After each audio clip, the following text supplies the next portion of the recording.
What happens when America's sweetheart meets her match in an interview that spirals completely out of control? Today, we're diving into the explosive moment that left everyone speechless when Kelly Clarkson stormed off the Today with Jenna and Friends said after a confrontation that nobody saw coming. If you want to see more behind-the-scenes drama and celebrity moments like this, make sure to hit that subscribe button and let me know in the comments what you think really triggered Kelly's reaction. The morning started like any other promotional tour stop. Kelly Clarkson arrived at the NBC studios in her signature style, radiating that warm energy that made her America's first American Idol winner. She was there to promote her latest album and talk about her upcoming tour dates, what should have been a routine 15-minute segment that her publicist had arranged weeks in advance. Jenna Bush Hager welcomed Kelly with the usual pleasantries, complimenting her outfit and asking about her kids. Everything seemed perfectly normal as they settled into the familiar rhythm of morning television banter. Kelly laughed at Jenna's jokes, shared a funny story about her daughter's latest obsession with makeup, and even teased some exclusive details about her new music. "So, Kelly, your fans are absolutely obsessed with your new single," Jenna began, leaning forward with that practiced television enthusiasm.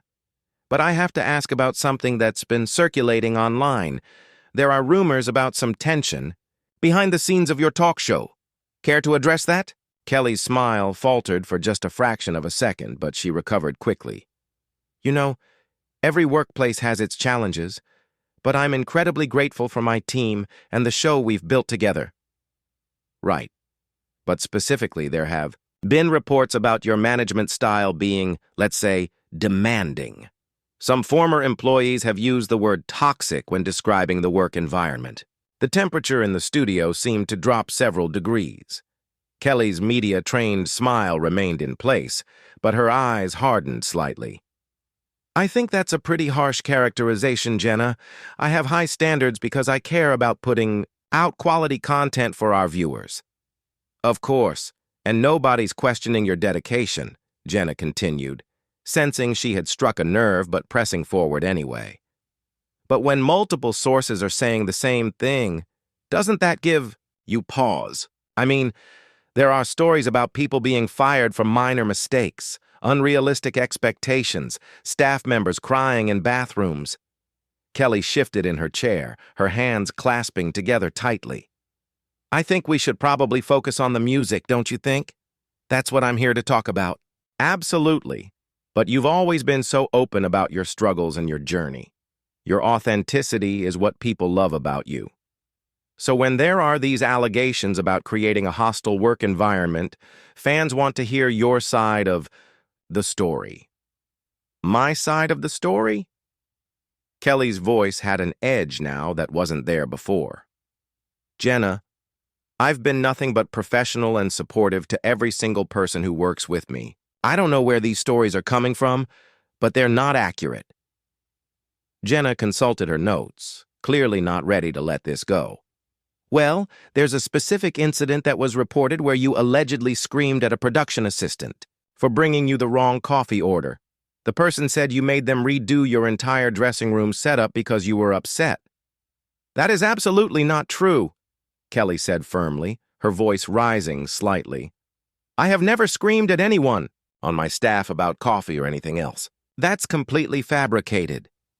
"So you're saying these multiple reports are all lies, that former employees are just making things up?" Kelly took a deep breath, trying to regain her composure. "I'm saying that sometimes when people leave a job, they might have different perspectives on situations that occurred, but I stand by my character and my treatment of the people I work with." The tension in the studio was palpable now. Even the camera operators seemed uncomfortable as they continued rolling. Jenna's co-hosts exchanged glances, clearly unsure whether to jump in or let this continue. "Kelly, I have to push back a little bit here," Jenna said, her tone becoming more confrontational. "We're talking about a pattern of behavior that multiple people have described consistently. At what point do you take responsibility for creating an environment where people feel they can't speak up?" "Take responsibility. For what exactly?" Kelly's voice was getting louder now, and her famous warmth was completely gone. For having standards? For expecting people to do their jobs? For caring about the quality of what we produce? No, for creating a culture of fear where employees are afraid to make mistakes. That's ridiculous, Jenna. You're sitting here making accusations based on anonymous sources and gossip, and you're asking me to defend myself against things that didn't happen the way they're being portrayed. The studio fell silent, except for the hum of the cameras. Kelly stared at Jenna with an expression that could cut glass, while Jenna seemed to realize she might have pushed too far, but couldn't back down now without looking weak. "You know what, Jenna?" Kelly said, breaking the silence with a laugh that had no humor in it whatsoever. "I came here to talk about my music, to connect with fans, to have a nice conversation. I didn't come here to be ambushed with tabloid gossip and hit pieces." "This isn't an ambush, Kelly. This is journalism. When public figures have serious allegations made about them, we have a responsibility to ask the tough questions." "Journalism?" Kelly's eyebrows shot up. "Is that what we're calling this? Because it feels more like a setup to me. Did someone from my former management company reach out to you? Is this some kind of coordinated attack?" Jenna looked genuinely taken aback. "Kelly, nobody reached out to us. These stories are out there in the public domain. We're just giving you a platform to address them." "A platform? You mean a trap? You invited me here under false pretenses, told my team we'd be talking about the album and the tour, and now you're blindsiding me with character assassination." One of Jenna's co-hosts, sensing the interview was spiraling completely out of control, tried to jump in. "Maybe we could talk about the new songs? Kelly, your fans are really excited about the direction you're taking with this album?" But Kelly wasn't having it. Her attention was laser-focused on Jenna now. "No, I want to finish this conversation. Since Jenna here thinks she's doing important journalism, let's talk about journalism ethics. Did you reach out to me or my representatives for comment before you decided to air these allegations on national television?" "We're giving you the opportunity to respond right now," Jenna replied, but her confidence was starting to waver. "That's not how it works, and you know it. Real journalists don't surprise their interview subjects with serious allegations without prior notice. They don't use their platform to spread unverified claims from anonymous sources." The studio was dead, quiet except for Kelly's voice, which was getting stronger and more pointed with each word. You could see the exact moment when she shifted from defensive to offensive, when she decided she wasn't going to take this lying down. "Let me ask you something, Jenna," Kelly continued, leaning forward in her chair. "How many of these anonymous sources did you actually speak to directly? How many of them went on the record with their names attached to their claims?" "Kelly, I think we're getting off track here." "No, I think this is exactly the track we should be on. You want to play journalist? Then let's talk about journalistic standards. Did you corroborate these stories with multiple independent sources? Did you give me adequate time to prepare a response to specific allegations?" Jenna was clearly flustered now, looking toward the producers off camera for guidance. "We followed all appropriate protocols." "What protocols? Making me look like a monster on live television based on internet rumors? Is that in the NBC handbook?" The co-host tried again to redirect. "Kelly, we're all on the same side here. Nobody wants to make you look bad." "Really?" Kelly turned to look at him with disbelief. "Because from where I'm sitting, it sure feels like that's exactly what's happening. I've been in this business for over 20 years. I know the difference between a legitimate interview and a hit job." "It's not a hit job," Jenna protested, but her voice lacked conviction now. "Then what would you call it?" "I came here in good faith to promote my work, and instead I'm being treated like I'm some kind of tyrant boss who terrorizes my employees. Do you have any idea what this kind of coverage does to someone's reputation, to their business, to their family?" Kelly's voice cracked slightly on the word family, and for a moment the vulnerability that made her so beloved showed through the anger. But it was quickly replaced by a steely determination. My children are going to see this. My friends, my actual employees, people who know the real me, they're going to watch this and wonder why I'm not defending myself properly. Well, here's my defense. These allegations are false, they're hurtful, and they're being presented without context or evidence. Kelly, we're not trying to hurt you, the co-host said softly. But you are hurting me. You're hurting me, and you're doing it on purpose because you think it makes for good television. You think controversy drives ratings, so you're willing to destroy someone's character for content. Jenna found her voice again, trying to regain control of the situation. That's not fair. We're asking legitimate questions about serious allegations. Legitimate questions?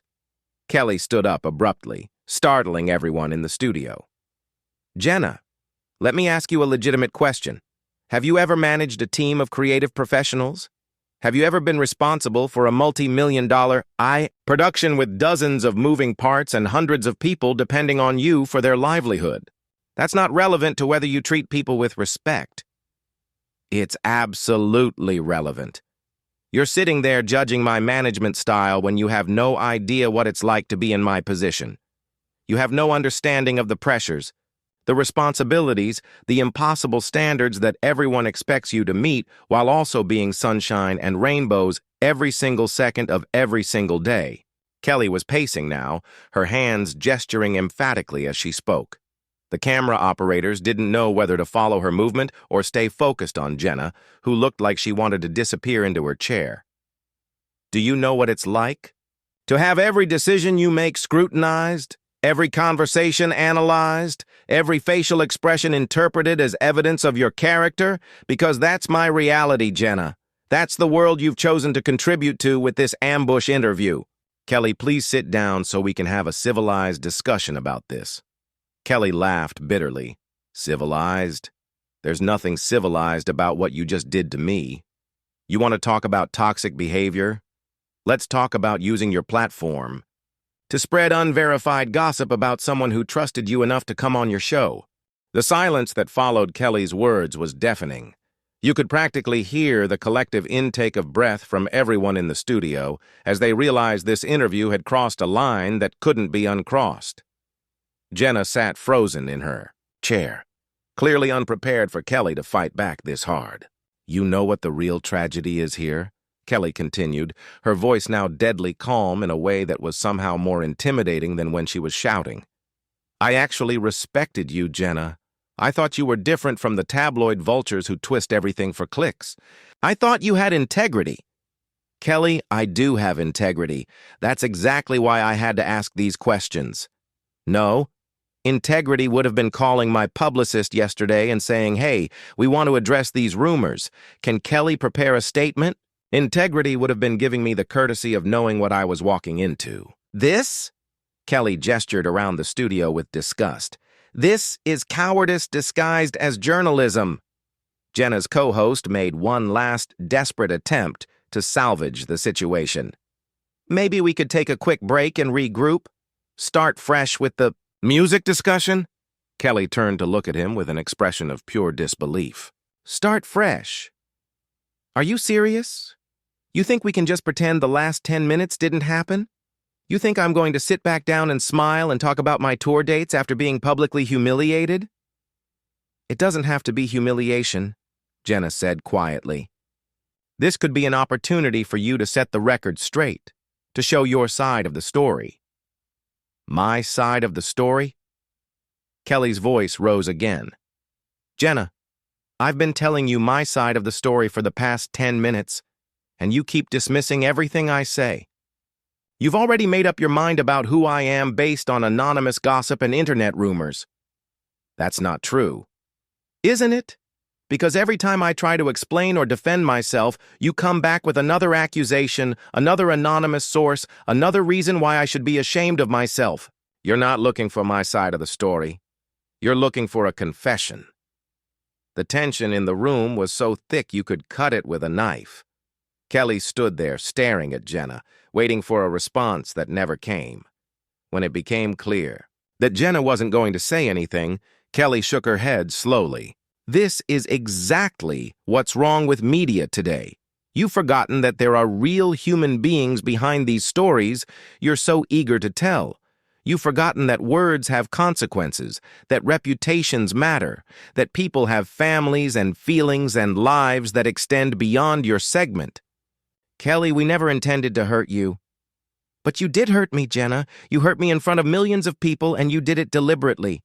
You made a choice to prioritize sensationalism over truth, drama over decency.